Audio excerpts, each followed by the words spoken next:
فاني كمل أكبر منك عمرا. نعم. ومنصبا. نعم. وتاريخا. من ذهب صافي ولا هو بمغشوش يطرب الليلة غنى. هذا لا يتعلق بالسؤال، هذا غير موضوع. خلينا نكمل يا أخي، خلينا نكمل مثل ما أنت كملت.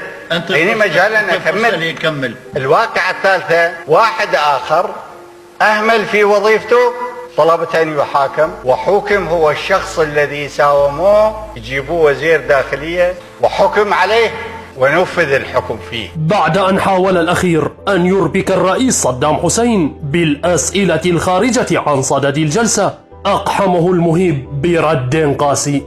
نطلع على أوراق التحقيق جنابك. أي أوراق؟ أوراق التحقيق. نعم، ولكن برأيك وأنت هسه قلت بأن إذا كان هناك محكوم. عندما تكون صحفي وتيجي تسألني جاوب، أما الآن أنت ادعاء. كفو كفو كفو كفو. المحكوم من فضلك شيء والموقوف شيء. مو أنا خلينا أكمل. أنت ليش صدرك يضيق علي؟ شوف أنا كمل أكبر منك عمرا. نعم. ومنصبا. نعم. وتاريخا. نعم. وصدري ما ضاق بي. كمل. واستمر المدعي العام بالمقاطعة حتى أسكته صدام حسين. ورفض الرئيس صدام حسين الجواب أمام المحكمة، وقال إنه يستمر بمقاطعتي، وأجبر المدعي العام بالسكوت وعدم الرد. عندي جواب بس ما راح أجاوب لأنه قاطعني. لأنه قاطعني يعني كرر مقاطعته لي. لا جاوب، استمر بالجواب، جاوب حتى. اليوم يقول أكلت خبزا، ومن أي شيء يتألف الخبز؟ كيف تكون؟ يقول له من البر أو من الحنطة. يقول له خله أشرح لك. الحنطة هيك تزرع وبعدين تصير وبعدين نحصدها جوابك ونسويها خبز. هاي كلها الحنطة تهبشها وحتى تسويها خبز، والخبز سألت عنه وجاوبناك.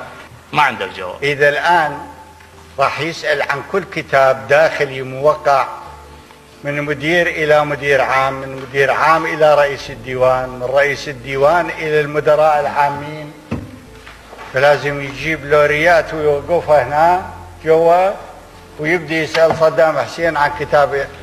ثم أراد قاضي المحكمة أن يدافع عن المدعي العام، وطالب الرئيس صدام حسين باحترام المحكمة وعدم التجاوز.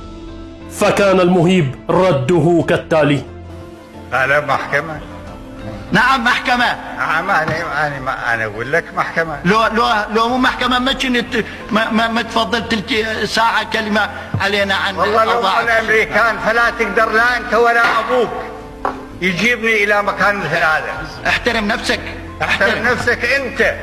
أنا محترم نفسي. أنا قاضي. من يحترم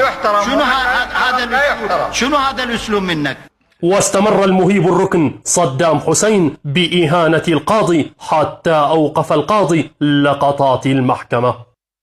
كما جعل الجلسة سرية ومغلقة. ماشي. من ذهب صافي ولا هو بمغشوش يطرب الليلة غنى بسارة.